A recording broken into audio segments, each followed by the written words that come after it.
Hello, all. I hope you enjoy this pretty cloud background. It's very calming. It's very calming for me too. Um, I got off work like an hour, 2 hours ago. Actually, it's like 2 hours. Wait, has it been 2 hours? I don't think so. I think it's almost five. I want to say before I get started, please subscribe if you want more content like this. I play games. I post content every day. I do like a feelings check-in at least once a week and post podcast like content. And I can post podcast content more often if this is what people want and people watch it. Um, and I like to conversate when I'm playing those games as well and talk about mental health related things and, just talk about how I'm doing, do ADHD check-ins. I have ADHD and I talk about it a lot because it's affected my life in a not so positive way. So I like to use this channel to encourage myself and encourage anyone else that could use the encouragement. Hold on. The sound on? Oh, there we go. Yes, enjoy the sound of the clouds like we're in a plane. So today I just wanted to do another feelings check-in with myself and talk about some things, and hopefully these things will encourage you.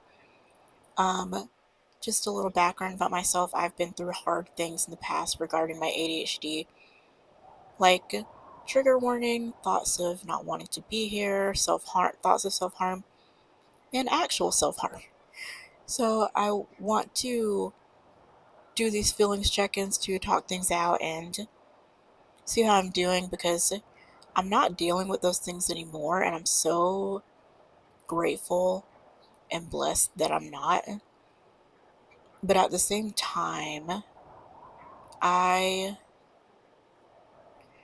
don't want to go back to it.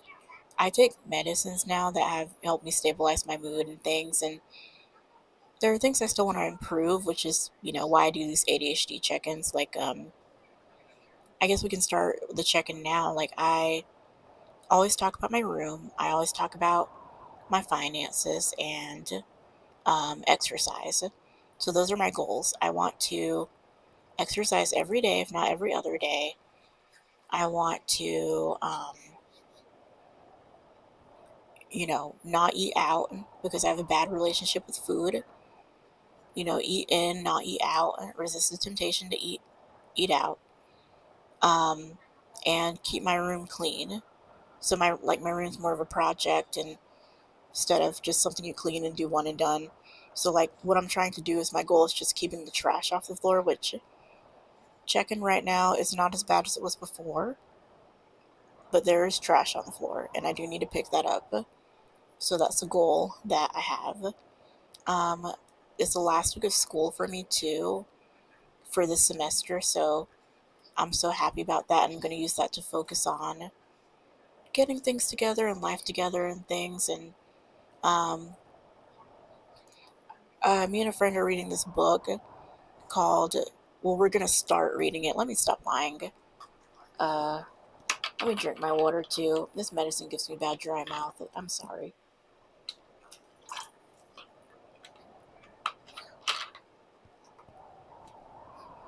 But the book is called The Awe of God, talking about the fear of God. Is by, I don't remember, but if you look up The Awe of God, I'm pretty sure you can find it. Um, and we're going to be more focused on that workbook that I talk about. Like, we're going to be more focused on creating it, and I do want to launch it out there and get people to look into it. It's probably going to be like a low price, like $5 to $10, and I'm going to talk more about that. And along with the book, there's going to be courses going over how to use it too, and it's for people who have mental issues regarding going into like mental spirals, and it can be for anyone who wants to have more of a reign on their own mental health, on their own person in order to like develop your own agency. So yeah, and that goes into kind of what I wanted to talk about too. So I used to really deal with learned helplessness. Just this belief that I did not have my own agency.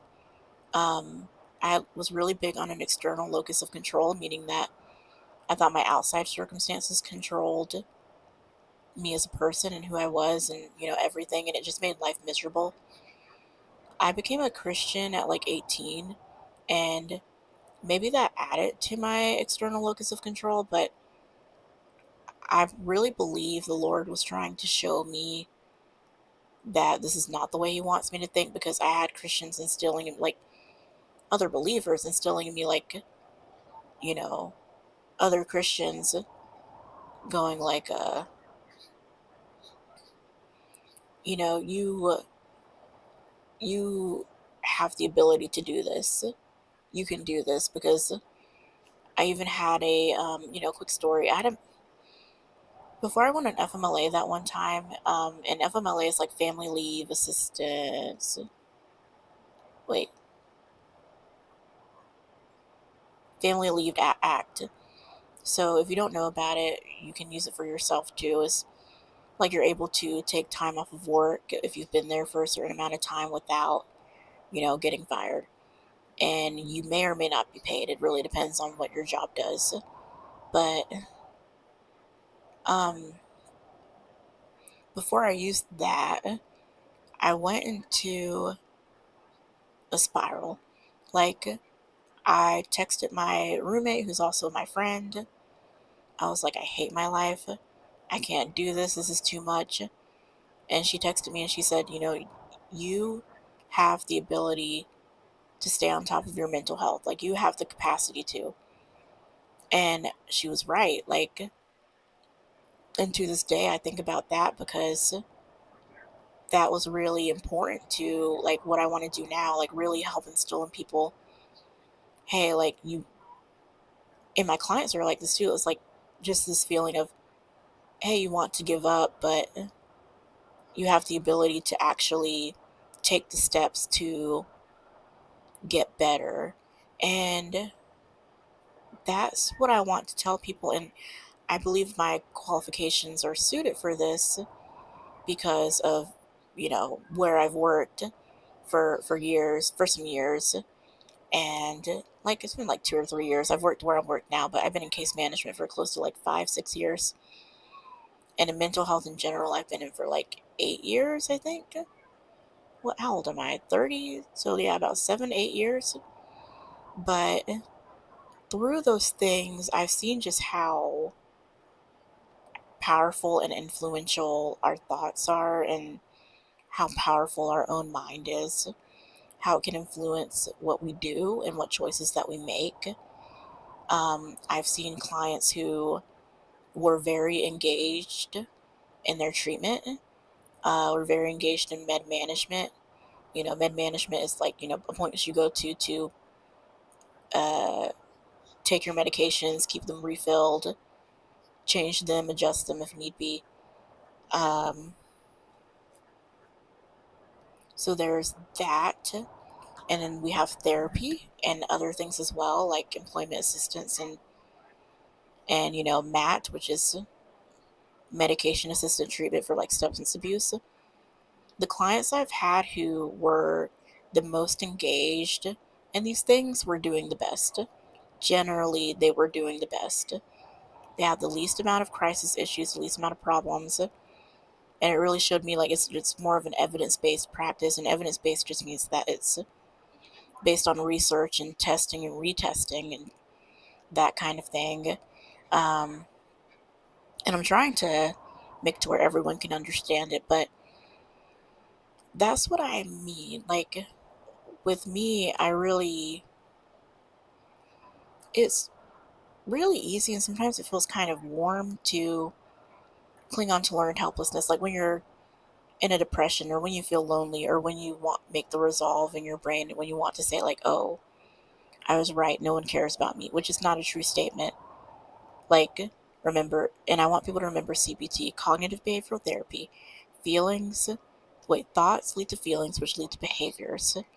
And that's just a definition of a jumping conclusion. You have to hold thoughts to, evidence. You have to hold thoughts in contempt. You have to take them to court and you have to find the evidence for that thought. Like if I say no one cares about me, what's the evidence? Uh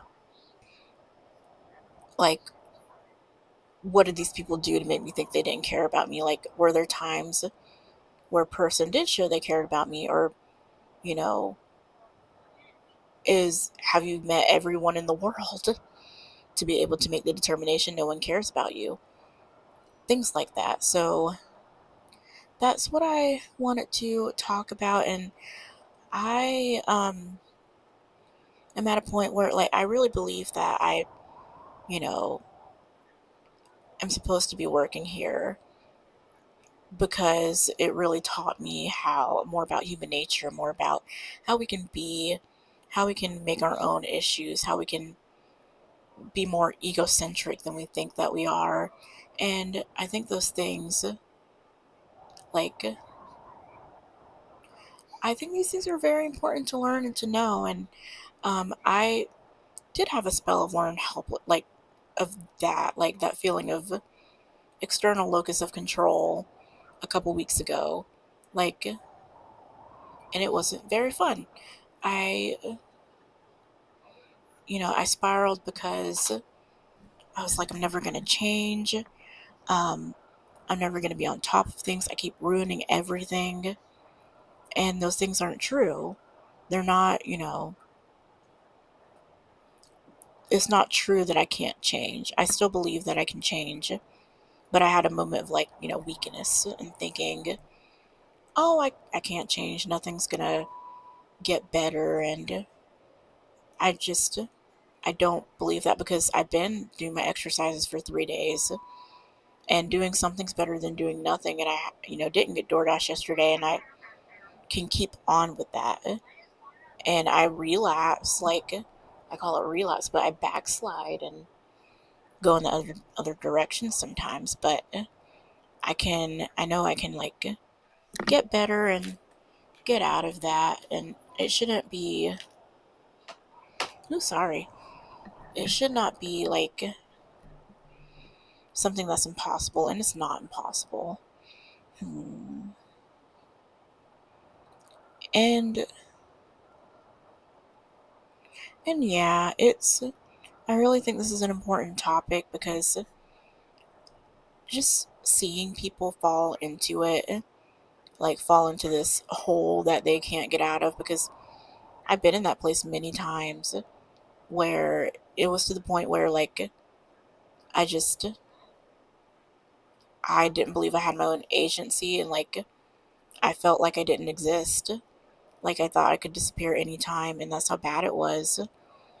And when I knew that I was getting out of that, I knew I wanted to like go back and like help people who were in the same situation, like um because I still have problems I deal with. It's still hard for me to stay on top of things. That's why I have this channel, and you know, I still am going to have problems trying to do my exercises this evening, but I still want to keep at it and keep trying. And I try to encourage myself too through this, and I like when I play the games and things, I try to say like, okay, I use it to kind of center myself and go like, okay, what am I going to do after? What's my plan for today? I'm going to throw my trash away. I'm going to make dinner. I'm going to, you know, exercise. I'm going to read a book. I'm going to go to bed. Very simple things. And when you have what I have, you have to limit yourself to those simple things. And yeah, like well, that's what I wanted to say. I know this one's kind of short, but I think I'm like it's a good thing when it's short because it means that I'm not doing bad, and it means that I can kind of cope. And yeah, but that's what I wanted to talk about. And if anyone had anything, like any kind of topics they wanted me to talk about, please post them, please comment. And also, please subscribe for more content like this. Thank you again, and I hope you have a blessed week. Be blessed, and I'll see you soon.